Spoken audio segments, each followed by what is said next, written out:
Hi friends, എല്ലാവർക്കും enjoy life വീഡിയോയുടെ പുതിയൊരു വീഡിയോയിലേക്ക് സ്വാഗതം. ഇന്ന് നമ്മൾ നല്ല പ്രോൺസ് ഗ്രിൽഡ് ആണ് കേട്ടോ ഉണ്ടാക്കാൻ പോണത്. കുറച്ച് നല്ല കൊഞ്ച് കിട്ടിയിട്ടുണ്ട്. അപ്പോൾ ഇത് ഞാനൊന്ന് ഗ്രില്ല് ചെയ്യാമെന്ന് വിചാരിച്ചിട്ടുണ്ട്. അപ്പോൾ വലിയ കൊഞ്ചായതുകൊണ്ട് തന്നെ നമ്മൾ ഇത് വൃത്തിയാക്കിയിട്ട് ഒരു ഈർക്കിൽ, പച്ച ഈർക്കിൽ അതിനകത്തേക്ക് കുത്തി വെച്ചിട്ടുണ്ട്. നമ്മുടെ കൊഞ്ച് വളഞ്ഞു പോകാതിരിക്കാൻ വേണ്ടിയിട്ടാണ്. നമ്മൾ ഗ്രില്ല് ചെയ്തെടുക്കുമ്പോൾ അല്ലെങ്കിൽ വളഞ്ഞു പോകും. അപ്പോൾ അതിന് വേണ്ടിയിട്ട് ഇത് വൃത്തിയാക്കി നടുക്കത്ത എന്താ പറയുക അതിൻ്റെ ഞരമ്പൊക്കെ എടുത്ത് കളഞ്ഞിട്ട് ഒരു ഈർക്കിൽ ഞാൻ കയറ്റി വെച്ചിട്ടുണ്ട്. ഇനി നമുക്കിത് ഗ്രില്ല് ചെയ്തെടുക്കാം. അപ്പോൾ അതിന് മുമ്പ് കുറച്ച് മസാലയൊക്കെ നമുക്കിതിനകത്ത് തേച്ച് പിടിപ്പിക്കാം. മസാല തയ്യാറാക്കാനായിട്ട് നമ്മളിതുപോലൊരു ബൗൾ എടുത്തതിന് ശേഷം അതിലേക്ക് ആദ്യം തന്നെ ഒരു 1/4 ടീസ്പൂൺ മഞ്ഞൾപ്പൊടി ഇട്ട് കൊടുക്കുക. അതിന് ശേഷം ഒരു 2 ടീസ്പൂൺ മുളക് പൊടി, 2 ടീസ്പൂൺ മുളക് പൊടി ഇട്ട് കൊടുക്കുക. പിന്നെ നമ്മൾ ചെയ്യേണ്ടത് ഒരു നാരങ്ങയുടെ നീര് നമുക്കതിലേക്ക് ഒഴിച്ചു കൊടുക്കണം. അരമുറിയല്ല, ഒരു നാരങ്ങയുടെ നീരാണ് ഞാൻ ചേർക്കാൻ പോകുന്നത്.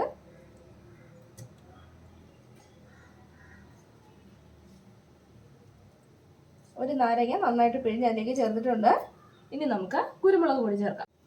1/4 ടീസ്പൂൺ കുരുമുളക് പൊടി, ആവശ്യത്തിനുള്ള ഉപ്പ് ചേർത്ത് കൊടുക്കുക. പിന്നെ അതിലേക്ക് 1 സ്പൂൺ ഓയിൽ ചേർത്ത് കൊടുക്കുക. 1 സ്പൂൺ ഓയിൽ ചേർക്കുക. ഇനി ഒരു 1/2 ടേബിൾ സ്പൂൺ ആപ്പിൾ സഡാർ വിനിഗർ ചേർത്ത് കൊടുക്കുക കേട്ടോ. 1/2 ടീസ്പൂൺ മതിയാവും. ആപ്പിൾ സഡാർ വിനിഗർ ചേർത്ത് കൊടുക്കുക.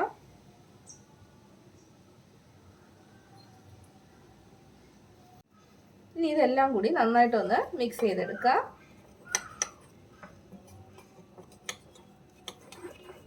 നന്നായിട്ട് മിക്സ് ചെയ്തിട്ട് നമ്മുടെ കൊഞ്ചിലോട്ട് തേച്ച് പിടിപ്പിക്കാം. നമ്മുടെ മസാല ഡ്രൈ ആയി പോവുകയാണെങ്കിൽ കുറച്ചും കൂടി എണ്ണ ഒഴിച്ച് അതൊന്ന് ശരിയാക്കി എടുത്തോളാം കേട്ടോ. കുറച്ച് എണ്ണ ഒഴിച്ച് കൊടുത്താൽ മതിയാവും. അപ്പം നമ്മുടെ കറക്റ്റ് കൺസിസ്റ്റൻസിയിൽ നമുക്ക് കിട്ടുന്നതായിരിക്കും.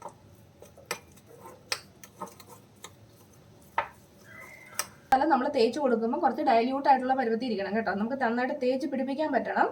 അപ്പോൾ നമ്മൾ ചെയ്യുന്ന സമയത്ത് കുറച്ച് കട്ടിയായി പോയാൽ നമുക്ക് എണ്ണയോ ആപ്പിൾ സൈഡറോ എന്ത് വേണമെങ്കിലും ചേർത്ത് കൊടുക്കാം. പക്ഷേ ഒരുപാട് ചേർക്കരുത്. കുറച്ച് എണ്ണയും കുറച്ച് ആപ്പിൾ സൈഡറും കൂടി ചേർത്ത് കൊടുത്താൽ മതിയാവും. നന്നായിട്ട് മിക്സ് ചെയ്തിട്ട് ഇനി നമുക്ക് മസാല തേച്ച് പിടിപ്പിക്കാം. നമ്മൾ ഓരോ പ്രോൺസ് ആയിട്ട് എടുത്തിട്ട് നമ്മുടെ മസാല അതിലേക്ക് തേച്ച് പിടിപ്പിച്ച് കൊടുക്കുക.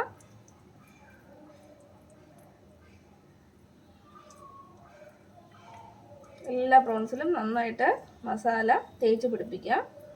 അകത്തോട്ടൊക്കെ ഒന്ന് തേച്ച് കൊടുക്കുക.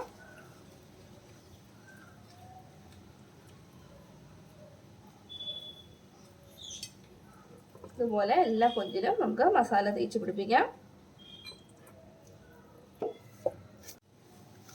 അപ്പോൾ ഗ്രില്ല് ചെയ്യാനായിട്ട് ഞാൻ ഓവൻ്റെ ട്രേ എടുത്ത് വെച്ചിട്ടുണ്ട്. നമ്മൾ OTG ഓവനിലാണ് ഗ്രില്ല് ചെയ്യാൻ പോകുന്നത്. ആ ട്രേയിലേക്ക് നമുക്ക് കുറച്ച് എണ്ണ ഒന്ന് തേച്ച് പിടിപ്പിച്ച് കൊടുക്കാം.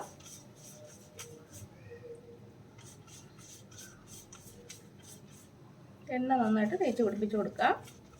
ആ ട്രേയിലേക്ക് നമ്മൾ മസാല പുരട്ടി വെച്ചിരിക്കുന്ന കൊഞ്ച് ഓരോന്നായിട്ട് വെച്ച് കൊടുക്കാം.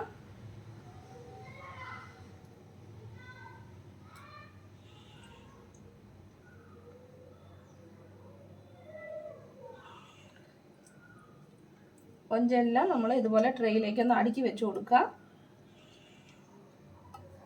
ഇനി നമ്മൾ അതിലേക്ക് കുറച്ച് ബട്ടറും കൂടി ഇടാൻ പോവുകയാണ്. ഞാൻ അതിൻ്റെ മേലോട്ടൊന്ന് വെക്കുവാണ്. ഇനി ഇത് നമുക്ക് ഓവനിൽ വെക്കാം.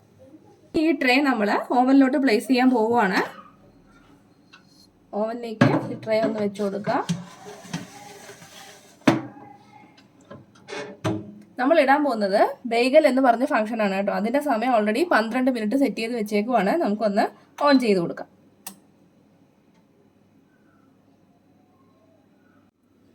ഇത് നമ്മുടെ ബട്ടറൊക്കെ നന്നായിട്ട് മെൽറ്റായിട്ട് വരുന്നുണ്ട്. ആ ബട്ടറിൻ്റെ ടേസ്റ്റൊക്കെ ആ കൊഞ്ചിലോട്ട് പിടിച്ചൊരു പ്രത്യേക ടേസ്റ്റ് ആയിരിക്കും കേട്ടോ. നമ്മുടെ ബട്ടറൊക്കെ അതേ നന്നായിട്ട് മെൽറ്റായി വന്നിട്ടുണ്ട്. നമ്മുടെ സമയം തീരാൻ പോവുകയാണ്. നമുക്ക് സമയം കഴിഞ്ഞിട്ട് ഇതൊന്നും കൂടി തിരിച്ചിട്ട് ഒരു 12 മിനിറ്റും കൂടി നമുക്കൊന്ന് ഗ്രില്ല് ചെയ്തെടുക്കാം. അപ്പോൾ നമ്മുടെ സമയം കഴിഞ്ഞിട്ടുണ്ട്. നമുക്കിനി ഇതൊന്ന് തിരിച്ചിട്ട് കൊടുക്കാം. നല്ല ചൂടുണ്ട് കേട്ടോ. അകത്തോട്ട് കൈ ഇടരുത്.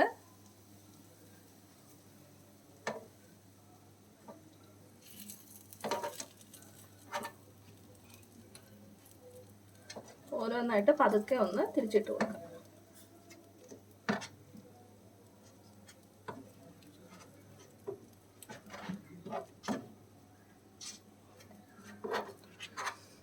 ചൂട്.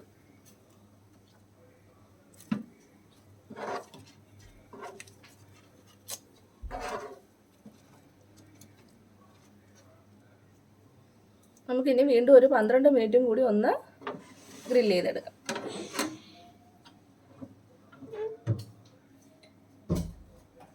അതേ ഫംഗ്ഷനിൽ തന്നെ വീണ്ടും ഒരു 12 മിനിറ്റും കൂടി.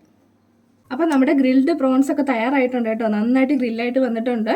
ഈ കൊഞ്ചായതുകൊണ്ട് തന്നെ ഒരുപാട് വേവേണ്ട ആവശ്യമൊന്നുമില്ല. കറക്റ്റായിട്ട് അത് വെന്ത് കിട്ടിയിട്ടുണ്ട്. നമുക്കിനി ഇത് ട്രേയിൽ നിന്ന് ഒരു പാത്രത്തിലേക്ക് മാറ്റാം. അങ്ങനെ നമ്മുടെ ഗ്രിൽഡ് പ്രോൺസ് ഇതേ തയ്യാറായിട്ടുണ്ട്. ആ ബട്ടറൊക്കെ നന്നായിട്ട് അതിനകത്ത് മെൽറ്റ് ചെയ്ത് നല്ലൊരു സൂപ്പർ മണമൊക്കെ വരുന്നുണ്ട് കേട്ടോ. കഴിക്കാനും അതുപോലെ തന്നെ കിഡിലൻ ടേസ്റ്റാണ്. എല്ലാവരും ഒന്ന് ചെയ്ത് നോക്കണം. വീഡിയോ ഇഷ്ടപ്പെട്ടാൽ നിങ്ങൾ ചാനൽ സബ്സ്ക്രൈബ് ചെയ്യണേ. പുതിയൊരു വീഡിയോയിൽ നമുക്ക് വീണ്ടും കാണാം. അതുവരെ ബൈ ബൈ.